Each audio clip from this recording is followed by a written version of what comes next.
Y continuamos en nuestro Comunicarte y a las 11 solemos recibir a expertos UNIAC y a alguien además de la casa, que además está también cumpliendo roles comunicacionales con este ciclo que está haciendo el observatorio de nuestra Facultad de Comunicaciones. Estamos con Rubén Ditus. ¿Cómo estás, Rubén?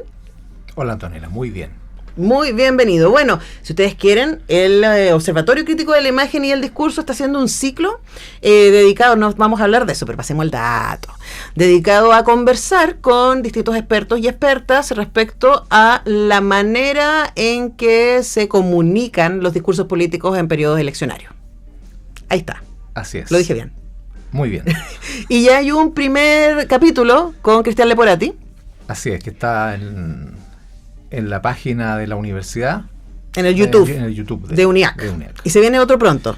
Este jueves. Ya, para que estén ahí atentos y atentas. Pero la razón para conversar con Rubén Ditus es que él es parte de algunos de los profesores UNIAC que fueron publicados en cuadernos del Centro de Estudios en Diseño y Comunicación de la Universidad de Palermo. Y a lo mejor para quienes no son parte del mundo académico, expliquemos un poco la importancia de la publicación académica y luego nos vamos a meter en este cuaderno en particular que a mí me parece que es una belleza.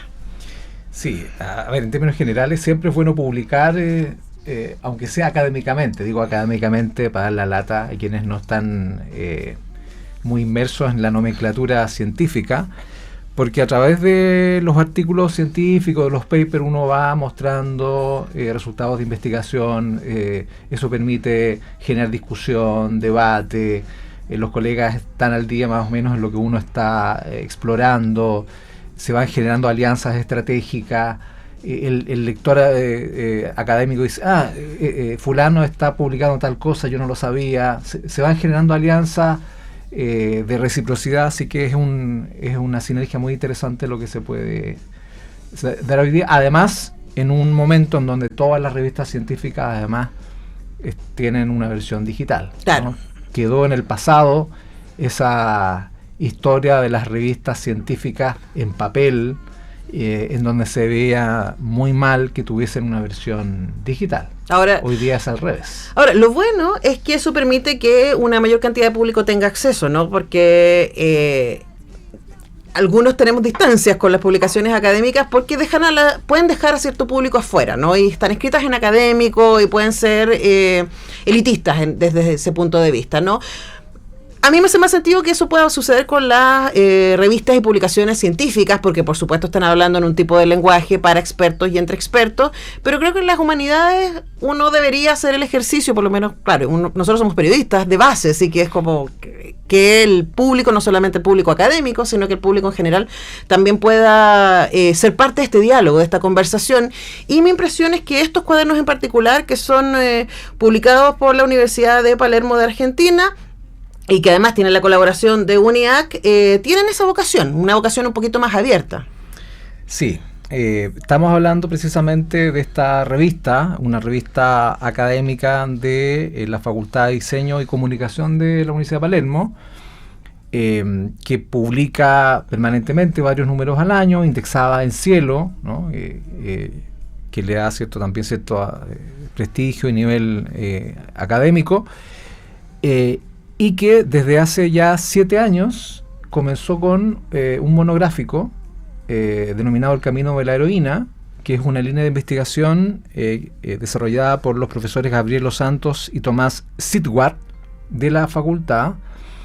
En un momento, estaba sacando yo la cuenta, en un momento de pandemia o post-pandemia, Uh-huh. ¿no? En donde logran finalmente ir afiatando ciertos temas a propósito de esta mirada innovadora respecto al rol del viaje heroico, históricamente atribuido a una figura masculina, ¿no? Entonces, cómo los estudios de género llegan al viaje del héroe, lo desarman, lo actualizan, lo desconfiguran, lo resignifican, y ya tener 7 números, este es el número 7 del Camino de la Heroína, que habla precisamente de las tecnologías emergentes. Cada número tiene un subtema en particular, que ustedes pueden revisar en la página de la revista de la universidad. Desde hace un par de años la Universidad de Palermo, en convenio con UNIAC, logran desarrollar en conjunto la coedición, que permite no solamente dar espacio para que profesores de UNIAC puedan participar. Tú participaste en este número. Hay un artículo mío. Aprovecho de dar el dato, ¿no es cierto? Y todos somos sometidos también a una revisión de pares, como corresponde. Por supuesto. ¿no? Edición. La edición respectiva. En fin, es un proceso que puede llegar a ser más lento, más rápido, dependiendo de los tiempos de edición, pero cuando tú ves los textos ya publicados... Está súper entretenido y de hecho le decía yo al Rubén, me dieron ganas de leer los anteriores. Pongamos un poco en contexto, ¿no? Hace 7 años, estábamos en el 2018, en Argentina ya estaba la marea verde con bastante fuerza, hay que decir. 2018 además en Chile estábamos con los movimientos feministas en las universidades, todo se fue proceso de movilización, de toma, etcétera. Y el viaje de la heroína es una propuesta teórica que hace una investigadora llamada Maureen Murdoch, que lo que busca es, claro, es contraponerse al histórico viaje del héroe, que probablemente ustedes han visto en casi todas las películas y han visto en donde hay un héroe que es llamado a la acción. O sea, es como en general los guiones clásicos se escriben muy desde el camino del héroe. El héroe es llamado a la acción, va a tener ayudantes, va a tener que enfrentarse a villanos que no quieren que él logre su propósito, y en muchos casos el camino del héroe va a terminar con el enfrentamiento consigo mismo. Eso lo pueden encontrar en Star Wars, lo pueden encontrar en Harry Potter, lo pueden encontrar en Úrsula K. Le Guin con Historias de Terramar. O sea, es muy, muy amplio. Y lo que hace Maureen Murdoch, que a mí me gusta mucho el camino de la heroína, es que contrapone ese relato con otro que tiene que ver con que la heroína va a alejarse de los mandatos femeninos para poder efectivamente hacer el viaje del héroe, ¿no? Y poder lograr sus objetivos. Entonces va a renegar de aquello que se ha considerado femenino y con lo que ha sido entrenada. Y va a tomar las armas del héroe. Pero el camino de la heroína solo concluye cuando puede integrar ambos aspectos de su propia personalidad. Y eso, en este contexto cultural, hoy día sigue siendo tremendamente desafiante. Sí, o sea, lo que hace Murdoch es plantear una suerte de reconciliación, ¿no? La heroína se reconcilia con su rol femenino, ¿no? Al que había tratado, ¿no? Lo logra integrar. Y a partir de una visión crítica de un concepto que está asociado a las investigaciones de Joseph Campbell, ¿no? Un connotado investigador norteamericano que trabajó el tema del mito contemporáneo, que fue leído por George Lucas, sí, ¿no? Y por tantos otros. El héroe de las 1000 caras se llama el libro, si lo encuentra por ahí. Sí, el poder del mito es otro libro que es un libro de entrevistas, ¿no? Y yo estaba recordando una de las entrevistas que le hacen a Lucas. Invita a Campbell al rancho Skywalker en algún momento, antes de que vendiera Lucasfilm a Disney. Pero ese modelo, ese modelo narrativo, que se conoce hoy día como el viaje del héroe o el monomito, lo toma Christopher Vogler, que es un analista de guiones que estaba trabajando en Disney, y le otorga una sistematicidad, ¿no? Entonces lo transforma en una suerte de manual de cómo hay que escribir películas para Hollywood, sí, ¿no? Y ahí aparecen los 12 pasos, que son, sí, esos 12 pasos que tú resumidamente muy claro, bien me salté un montón, sí, pero es más o menos en grueso. Lo interesante es que el viaje del héroe es un viaje interior, sí, eso es lo más interesante, ¿no? Hay una maduración, hay una capacidad que tiene el héroe de poder enfrentar sus miedos, su infancia, hay una motivación, hay un mentor, aparecen una serie de figuras, sí, arquetípicas, pero es una figura que ha estado en Hollywood, las novelas, en fin, históricamente asociado a las tareas masculinas, claro, ¿no? Ese héroe, porque los que van en aventura son los hombres. Exacto, el guerrero es el macho, ¿no es cierto? Sí. Mientras ella es la que espera ser rescatada, ¿no? Esa es la clásica estructura de la novela o del cuento tradicional, y lo que hace Murdoch es precisamente cuestionar y darle un nuevo estatus a este viaje. Y en gran medida yo te diría por los aportes que nos ha dado el cine comercial, ¿no? Yo creo que el cine comercial ha logrado integrar, logrado comprender que las audiencias son distintas, que estamos más integrados en nuestros roles, que no hay una diferenciación, y aparece este libro que se llama precisamente El viaje de la heroína, y que ha generado también tanto debate a nivel académico. Sí, bueno, y de hecho estos cuadernos son parte de ese diálogo, ¿no? De lo que estamos haciendo con respecto a eso. Yo no sé, me estoy escribiendo ahora un artículo sobre cómo el viaje de la heroína de alguna manera ha sido, ¿cuál sería? Como que hacemos el viaje de la heroína y después volvemos al clásico, ¿no? Entonces estoy pensando en muchos personajes de novelas young adult muy famosas, tipo Alas de Sangre o Los Juegos del Hambre, en donde hay una heroína que efectivamente va y se hace el mismo camino y se engrandece y se encuentra consigo misma y se da cuenta que puede, pero después, al final de la novela, siempre va a estar definida por el amor de un hombre. Y uno dice, ya, en serio, francamente. Pero bueno, eso está en proceso. Y tú escribiste para esta revista un artículo sobre las heroínas de las ficciones podcast de Julio Rojas. Sí. Soy yo junto a otros 3 colegas, ¿no? Estás tú ahí, está José Ignacio Mason y Ignacio Barrales, ¿no? Y yo parto precisamente con un artículo sobre la figura femenina, las heroínas femeninas del universo de Julio Rojas, a partir del análisis de 3 audioseries. La más emblemática de todas es Caso 63, no solamente por la cantidad de descargas y reproducciones, más de 100 millones de reproducciones ha tenido. Es lejos la serie, el audioserie o podcast en español más descargado en la historia. Es una cosa increíble. Además que tuvo su versión en inglés con Julianne Moore y Oscar Isaac, francamente. Y se viene la película. Sí. Se viene la película, así que me imagino. Hay un juego de mesa también. Me imagino que Julio Rojas está muy contento, ¿no?, de poder ampliar aquello. Entonces, tomo Caso 63, Enigma y Cisne Rojo, que son las audioseries más emblemáticas con personajes femeninos, ¿no? Yo te decía fuera fuera del aire que no puedo dar spoiler porque hay gente que a lo mejor después de esto va a querer escuchar la serie. Ya, pero si no hay escuchado la serie, te lleva como 2 años ahí. Pero hay mucho de enigma, hay mucho de ciencia ficción, hay mucho de Deje en el Tiempo, ¿no? Hay mucha pregunta sobre la identidad. Exactamente. Entonces es interesante cómo, además, el sonido, a través de este espacio acusmático, que es lo interesante del análisis, porque aplica un análisis hermenéutico comparativo, ¿no?, tratando de entender la figura de estos personajes femeninos, cómo se construyen, cuál es la personalidad, cómo es la personalidad que está definida por el guionista, en este caso Julio, y cómo el sonido hace de las suyas, porque es realmente un viaje fabuloso. ¿No? Con los ojos abiertos o los ojos cerrados, tú simplemente entras en un viaje. O planchando, que es cuando yo escucho los podcasts. O en el taco, ¿no? En el taco. Cómo finalmente tú logras entrar en este mundo de la ficción, no solamente a través de las voces, a través de las interpretaciones de connotadas actrices nacionales, sino que también los silencios, como las pausas, como el golpeteo de una puerta, como el sonido del taco, ¿no? El sonido de un teléfono finalmente va generando una atmósfera que te va envolviendo, ¿no?